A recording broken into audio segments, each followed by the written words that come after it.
அன்பார்ந்த மாணவ மாணவிகளே, இன்றைய பதிவில் ஆங்கில இலக்கணத்தில் டென்சஸின் அறிமுக பகுதியை பார்ப்போம்.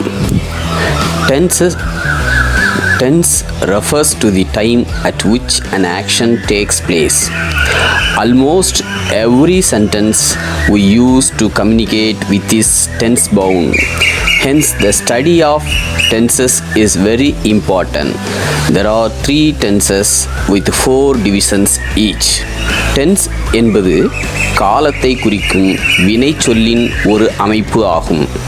நாம் தொடர்பிற்கு பயன்படுத்தும் ஒவ்வொரு வாக்கியத்திலும் டென்ஸ் பயன்படுத்தப்படுகிறது. ஆகவே இது முக்கியத்துவம் வாய்ந்ததாக அமைகிறது.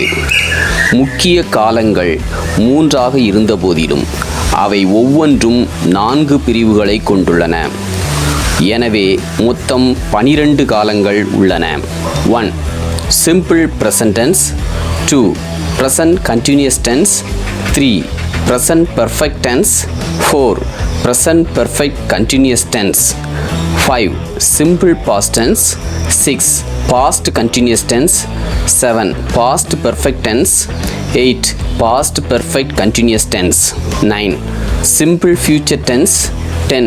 Future continuous tense. 11. Future perfect tense. 12. Future perfect continuous tense. Go என்ற வெர்பின் 12 வடிவங்களையும் இப்போது பார்ப்போம். சிம்பிள் ப்ரெசன்ட் டென்ஸில் go அல்லது goes.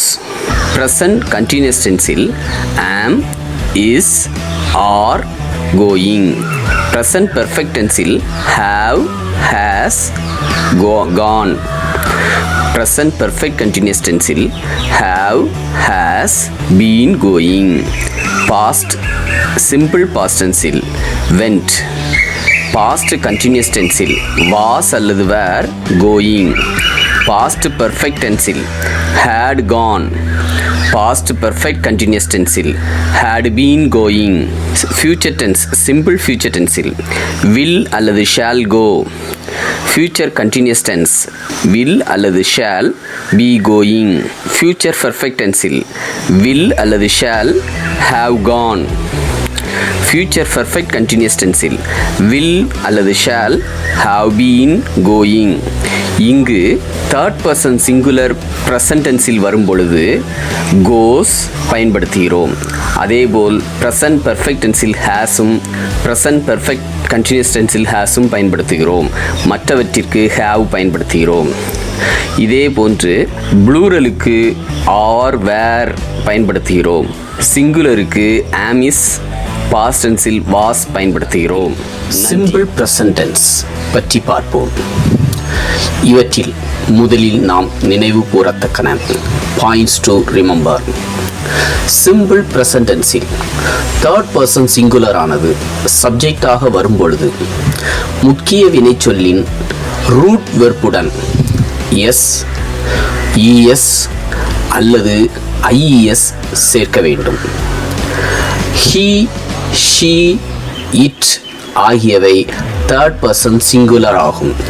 எனவே இவற்றிற்கு பின் வரக்கூடிய சிம்பிள் ப்ரெசன்ட் டென்ஸை மேற்கண்டவாறு எஸ், இஎஸ், ஐஇஎஸ் சேர்க்க வேண்டும். ரூட் வெர்பானது எஸ்எஸ் அல்லது சிஹெச் அல்லது எஸ்ஹெச் அல்லது ஓ அல்லது எக்ஸ் என்று முடிந்தால் அத்துடன் இஎஸ் சேர்க்க வேண்டும். ரூட் வெர்பானது ஒய்யில் முடிந்து அதற்கு முன் உள்ள எழுத்து ஒரு வவ்வல், அதாவது ஏ, இ, ஐ, ஓ, யு ஆக இருந்தால் அத்துடன் எஸ் மட்டும் சேர்க்க வேண்டும். ரூட் வெர்பானது ஒய்யில் முடிந்து அதற்கு முன் உள்ள எழுத்து ஒரு கான்சனண்டாக இருந்தால், அதாவது வவ்வலாக இல்லாமல் இருந்தால் ஒய்யை நீக்கி அத்துடன் ஐஇஎஸ் சேர்க்க வேண்டும். கொடுக்கப்பட்டுள்ள வாக்கியத்தில் அன்கவுண்டபிள் நவுன் ஏதாவது சப்ஜெக்டாக வந்தால் அதை சிங்குலர் சப்ஜெக்டாக எடுத்துக்கொள்ள வேண்டும். இவற்றிற்கு ப்ளூரல் ஃபார்ம் இருக்காது. எடுத்துக்காட்டாக water, milk, oil, tea, coffee, sand, sugar, honey, rice, bread, money இது போன்றவைகளுக்கு ப்ளூரல் ஃபார்ம் இருக்காது.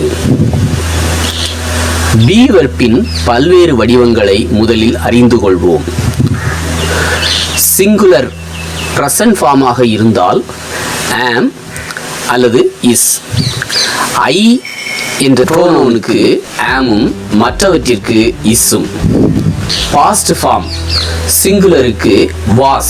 இதேபோல் பிரசன்ட் ஃபார்ம் ப்ளூரலுக்கு are. பாஸ்ட் ஃபார்ம் ப்ளூரலுக்கு were. ஃபியூச்சர் ஃபார்மாக இருந்தால் சிங்குலர் மற்றும் ப்ளூரல் ஆகிய இரண்டிற்குமே will be. பாஸ்ட் பார்ட்டிசிபிளாக இருந்தால் அவற்றிற்கு been. இவ்வாறு பி வெர்பினுடைய வடிவங்களை பிரதியிட வேண்டும். Rules. To express habitual, permanent or frequent actions, வழக்கமான நிலையான தொடர்ந்த செயலை குறிப்பிட. 1. He drinks coffee every morning. I play hockey in the evening. Usually I take oil bath on every Saturday. She never goes to school late. இவற்றில் drinks, play, take, goes.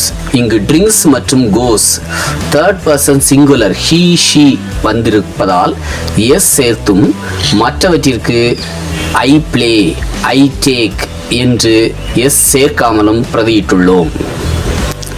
To express general truths and universal truth, பொதுவான உண்மைகளை மற்றும் உலக பொது உண்மைகளை தெரிவிக்க. Water contains oxygen and hydrogen. The Ganges is a holy river. Children like hearing stories. The sun rises in the east. இவை எல்லாமே பொதுவான உண்மைகளாகும் அல்லது உலக பொது உண்மைகளாகும். ஆகவே இவற்றிற்கு பிரசன்ட் டென்ஸ் பிரதியிட்டுள்ளோம். வாட்டர் இதற்கு ப்ளூரல் ஃபார்ம் இல்லை ஆதலால் கண்டெய்ன்ஸ் என சிங்குலராக கன்சிடர் செய்துள்ளோம். To give idea of future time, வருங்கால கருத்தை தெரிவிக்க. If it rains we shall get wet. After the bell rings, the boys will start writing. We go to Chennai tomorrow. The DEO visits our school tomorrow. To introduce quotations and proverbs maxima, மேற்கோள்கள், பொன்மொழிகள் மற்றும் பழமொழிகள் இவற்றை கூறும் பொழுது present tense-ஐ பயன்படுத்துகிறோம். All that glitters is not gold. Slow and steady wins the race. A burnt child dreads fire.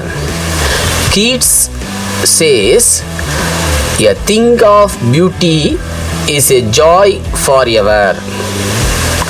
இவையெல்லாம் மேற்கோள்களாகவோ அல்லது பொன்மொழிகளாகவோ அல்லது பழமொழிகளாகவோ உள்ளது. To express scientific principles, அறிவியல் கோட்பாடுகளை கூறும் பொழுது. Light travels in straight line. The moon reflects only the sunlight. Water contains oxygen and hydrogen. Electrons are negatively charged particles in an atom. To express pre-planned activities, திட்டமிட்ட செயல்களை குறிப்பிட. Our school reopens on 1st June. My father retires next year. The Kollam mail reaches Egmore by 8:30 a.m. The minister arrives Chennai tomorrow. இவையெல்லாம் எதிர்கால செயல்களாக இருந்தாலும் கூட pre plant actions, முன்னரே திட்டமிட்ட செயல்கள் கண்டிப்பாக நடைபெறக்கூடியவை. ஆகவே இவற்றிற்கு பிரசன்ட் டென்ஸ் பயன்படுத்துகிறோம். To express historic present, வரலாற்று நிகழ்வுகளை குறிப்பிட. Babur now leads his men and enters India. Now Columbus and his men see some birds and they all feel happy that the land is near.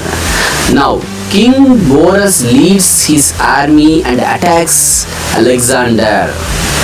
Our Jawans rush forward and fire at Pakistani army. இவையெல்லாம் now, அதாவது இப்பொழுது நடைபெறுவது போல உள்ள வரலாற்று நிகழ்வுகள். ஆகவே இவற்றிற்கு present tense பயன்படுத்துகிறோம். In conditional clauses, the verb in both clauses is in the present tense if they are natural laws and habitual reactions. Conditional clauses-இல் main clause மற்றும் if clause இவை இயற்கை விதிகள் மற்றும் வழக்கமான வினைகள் வரும் பொழுது இரண்டுமே present tense ஆக வரும். If you heat ice, it becomes water. If you cool water, it becomes ice. If electricity fails, we use an oil lamp. If he is tired, he doesn't go for a walk. இவையெல்லாம் இரண்டிலும், அதாவது main clause மற்றும் if class இரண்டிலுமே present tense வந்துள்ளது. In conditional clauses, if we used to refer imperative actions, if clause contains present tense and the main clause takes the imperative form. Conditional clauses-இல் imperative actions பயன்படுத்தப்படும் பொழுது main clause-இல் imperative form-உம் if clause-இல் present tense-உம் பயன்படுத்துகிறோம். If electricity fails, switch on the generator. If you feel tired, don't go out. If you see Kumar, please ask him to meet me. If the temperature doesn't come down, call in the doctor. In conditional clauses, if clause contains present tense when main clause is in future tense. Conditional clauses-இல் main clause-இல் future tense வரும் பொழுது if clause-இல் present tense வரும். If I go to Ooty, I shall wear woolen clothes. If you stop smoking, your health will improve. If it rains for 2 weeks now, we may have a good harvest. If he plays well, he will become the district champion. Keywords. present tense-ஐ அறிவதற்கு வாக்கியத்தில் காணப்படக்கூடிய கீழ்க்கண்ட கீவேர்ட்ஸை பயன்படுத்தி நாம் அறிந்து கொள்ளலாம். Usually, as usual, generally, in general, always, often, seldom, rarely, regularly, scarcely, hardly ever, whenever, frequently, in these days, as a rule, periodically, in modern days, every time, ever, never, nowadays, daily, every day, every week, every month, every year, some days, sometimes, occasionally, normally. இது போன்ற வார்த்தைகள் present tense-ஐ வலியுறுத்துவதற்காக நாம் பயன்படுத்தக்கூடிய வாக்கியங்களில் அமையும். இவற்றிலிருந்து நாம் present tense பிரதியிட வேண்டும் என்பதை அறிந்து கொள்ளலாம். present continuous tense பற்றி பார்ப்போம். இதற்கான விதிகள். To express an action going on at the time of speaking. பேசும் சமயத்தில் தொடர்ந்து நிகழும் செயலை குறிப்பிட present continuous tense-ஐ பயன்படுத்துகிறோம். My brother is reading his lessons now. The boys are playing football. I am staying in a lodge at present. Still, they are waiting in the bus stop. To express actions that will happen in the near future. சமீப வருங்கால நிகழ்ச்சிகளை குறிப்பிட present continuous டென்ஸை பயன்படுத்துகிறோம். I am leaving for Chennai tonight. We are going to the film this afternoon. Who is playing next? My uncle is arriving tomorrow. இவையெல்லாம் எதிர்கால நிகழ்ச்சிகளாக இருந்த போதிலும் கூட உடனடியாக, அதாவது சமீபத்தில் நிகழக்கூடிய நிகழ்ச்சிகளாக இருப்பதால் இவற்றிற்கு ப்ரெசன்ட் கண்டினியூஸ் டென்ஸை பயன்படுத்துகிறோம். To express actions strictly followed as a habit. பழக்கமாக பின்பற்றப்படும் செயலை குறிப்பிட ப்ரெசன்ட் கண்டினியூஸ் டென்ஸை பயன்படுத்துகிறோம். My dog is always running out into the road. His son is always getting up at 8 a.m. To denote future actions, we use the verbs come, go, etc. in present continuous form. Come, go, etc. ஆகிய வினை சொற்களை present continuous ஃபார்மில் எதிர்கால செயலை குறிக்கவும் பயன்படுத்தலாம். My brother is coming from London next Monday. My uncle is going to Chennai tomorrow. I am going to see him this evening. She is going to married next month. Keywords: now, still, at present. இவையெல்லாம் இந்த present continuous டென்ஸை கண்டறிவதற்கான keywords ஆகும். Present perfect டென்ஸை பற்றி கண்டறிவோம். விதிகள்: to express an action just completed now. தற்போதுதான் முடிவுற்ற செயலை குறிப்பிட ப்ரெசன்ட் பெர்ஃபெக்ட் டென்ஸை பயன்படுத்துகிறோம். My father has just gone out. I have just finished my work. To describe an action which began in the past and still continues at the time of speaking. கடந்த காலத்தில் தொடங்கி பேசும் சமயத்தில் நிகழும் செயலை குறிப்பிட I have known him since he was a boy. He has been ill since last week. I have known Raju for a long time. Used when we think of the effect of the past actions. கடந்த கால செயல்களின் விளைவுகளை நினைக்கும் பொழுது I have cut my finger. The child has eaten all the biscuits. To express past actions whose time is not given and definite. காலம் குறிப்பிடப்படாத மற்றும் வரையறுக்கப்படாத கடந்த கால செயல்களை குறிப்பிட Have you ever seen tiger? I have never touched a cigarette in my life. Keywords: just now, till now, so far, up to now, yet, already, lately, recently, ever, never. இவையெல்லாம் present perfect டென்ஸை கண்டறிவதற்கான keywords ஆகும். Present perfect continuous tense பற்றி அறிவோம். விதிகள்: to denote an action that began in the past and is going on continuously and not completed at the present moment. ஒரு செயல் கடந்த காலத்தில் தொடங்கி நிகழ்காலத்திலும் தொடர்ந்து நடைபெற்று எதிர்காலத்திலும் தொடரக்கூடுமானால் அதனை present perfect continuous tense-இல் குறிக்கிறோம். We have been working hard for the examination for 3 months. It has been raining heavily since the last night.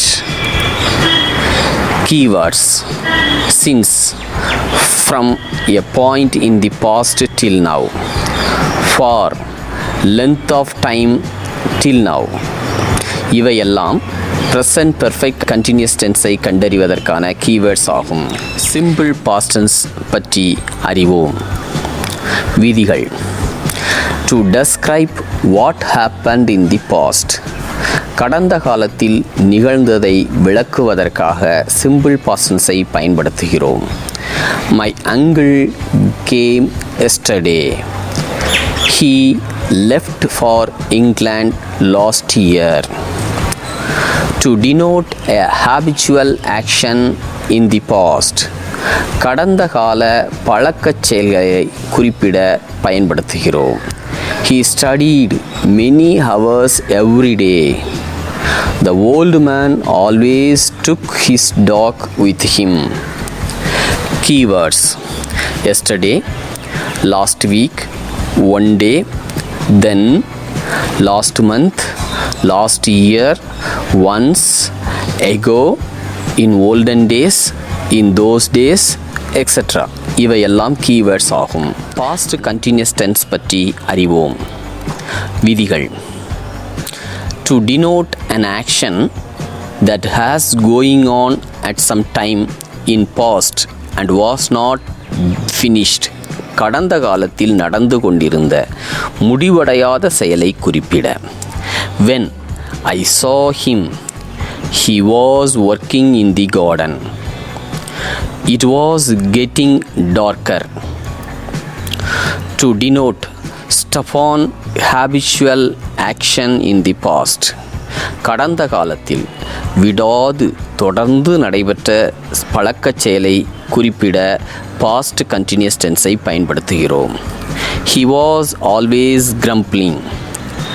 They were continually committing the same mistake. Keywords: when, while, as, etc. இவையெல்லாம் past continuous tense-ஐ கண்டறிவதற்கான keywords ஆகும். past perfect tense பற்றி அறிவோம். விதிகள்: when there are two past actions in the sentence, the first completed action is expressed in the past perfect tense and the other in the simple past tense. ஒரு வாக்கியத்தில் கடந்த கால செயல்கள் இரண்டு வருமானால் அவை இரண்டில் முதலில் மற்றதற்கு முன்பாகவே பூர்த்தி அடைந்திருக்கக்கூடிய பகுதிக்கு பாஸ்ட் பெர்ஃபெக்ட் டென்ஸும் மற்றவற்றிற்கு சிம்பிள் பாஸ்ட் டென்ஸும் பயன்படுத்துகிறோம். The meeting had begun before we arrived there. இங்கு we arrived there, நாங்கள் அங்கு அடையும் முன்னே. The meeting had begun, meeting ஆரம்பித்து விட்டுள்ளது. அடைவதற்கு முன்பாகவே முடிந்துள்ளதால் அந்த மீட்டிங் தொடங்குவதை had begun என்றும் அடைவதை past tense-இலும் குறிப்பிட்டுள்ளோம். If the verb in the direct speech is in past tense, we use the past perfect tense in the indirect speech. Direct speech-இல் verb simple past tense ஆக இருந்தால் indirect speech-இல் அது past perfect tense ஆக மாற்றப்படும். உதாரணமாக, he said to me, I met your uncle in Singapore. இங்கு met என்பது past tense ஆக உள்ளது. இது indirect speech ஆக மாற்றப்படும் பொழுது he said that he had met my uncle in Singapore. had met past perfect ஆக மாற்றப்பட்டுள்ளது. Keywords: after, before, when, etc. இவை past perfect-ஐ கண்டறிவதற்கான keywords ஆகும். past perfect continuous tense பற்றி அறிவோம். விதிகள்: to express continuity of the prior action from a certain point in the past time to another point when the later action took place. கடந்த காலத்தில் ஒரு முந்தைய செயலின் தொடர்ச்சியை ஒரு குறிப்பிட்ட சமயத்திலிருந்து பிந்தைய செயல் நடைபெற்ற சமயம் வரை குறிப்பிடுவதற்கு பாஸ்ட் பெர்ஃபெக்ட் கண்டினியூஸ் டென்ஸை பயன்படுத்துகிறோம். At that time, he had been writing a novel for 2 months. Before he left Delhi last year, he had been living in this house since 1960. Keywords: some years before, since, yesterday, till, etc. Simple future tense பற்றி அறிவோம். விதிகள்: to express an action that will take place in future, வருங்காலத்தில் நிகழ இருக்கும் செயலை குறிப்பிடுவதற்கு simple future டென்ஸை பயன்படுத்துகிறோம். I shall go to my friend's house tomorrow. He will do this job nicely. Adverbials used this tense are tomorrow, next week, next month, next year, etc. இவையே simple future டென்ஸை கண்டறிவதற்கான அட்வர்பியல்ஸ் ஆகும். Future continuous tense பற்றி அறிவோம். விதிகள்: to represent an action that will be going on at some time in the future, வருங்காலத்தில் ஒரு குறிப்பிட்ட சமயத்தில் நடந்து கொண்டிருக்கக்கூடிய செயலை குறிப்பிட ஃபியூச்சர் கண்டினியூஸ் டென்ஸை பயன்படுத்துகிறோம். We shall be doing practical work in the evening today. Next year, we will be studying in Madras Medical College. Keywords: by this time, tomorrow, shortly, soon after, etc. இவை future continuous டென்ஸை கண்டறிவதற்கான keywords ஆகும். Future perfect tense பற்றி அறிவோம். விதிகள்: to represent an action that will be completed in the future before a particular point of time or before another action takes place, வருங்காலத்தில் ஒரு குறிப்பிட்ட சமயத்தில் அல்லது மற்றொரு வருங்கால செயல் நிகழும் முன் பூர்த்தியடைய போகும் செயலை குறிப்பிட ஃபியூச்சர் பெர்ஃபெக்ட் டென்ஸை பயன்படுத்துகிறோம். He shall have taken his degree by that time. Before you go to see him, he will have left the place. Adverbials used this tense are by 10 a.m. tomorrow, by next March, by the end of the next year, etc. Future perfect continuous tense. விதிகள்: to express a continuous action going on till a particular point of time in future, வருங்காலத்தில் ஒரு குறிப்பிட்ட சமயம் வரை தொடர்ந்து நிகழப்போகும் செயலை குறிப்பிட by next July, we shall have been living here for 6 years. நன்றி. மீண்டும் அடுத்த ஒரு பதிவில் சந்திப்போம்.